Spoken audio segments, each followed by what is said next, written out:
ఒక చిన్న గ్రామంలో రాము అనే బాలుడుండేవాడు. అతని కుటుంబం చాలా పేదది. తండ్రి కూలి పని చేసేవాడు, తల్లి ఇళ్లల్లో పనిచేసేది. రాముకి చదువంటే చాలా ఇష్టం.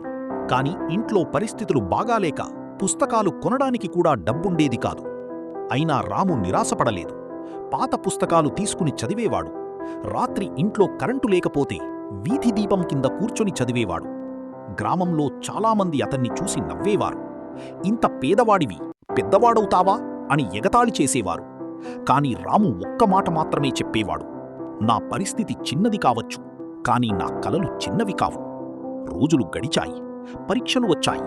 రాము ఎంతో కష్టపడి చదివాడు. ఫలితాలు వచ్చిన రోజు మొత్తం గ్రామం ఆశ్చర్యపోయింది. అతను జిల్లా మొదటి ర్యాంక్ సాధించాడు. ఆ వార్త పత్రికల్లో వచ్చింది. అతనికి స్కాలర్షిప్ వచ్చింది. తర్వాత ఇంజనీర్ అయ్యాడు. కొన్ని సంవత్సరాల తర్వాత తన గ్రామానికే వచ్చి పేద పిల్లల కోసం ఉచిత పాఠశాల నిర్మించాడు. ఒకరోజు అతన్ని ఎగతాళి చేసిన వాళ్లే వచ్చి అడిగారు: నువ్వు ఎలా ఇంత పెద్దవాడివయ్యావు? రాము నవ్వుతూ చెప్పాడు: నన్ను కిందకు లాగిన మాటలు కాదు, నన్ను ముందుకు నడిపిన కలలే నన్ను ఇక్కడికి తీసుకొచ్చాయి.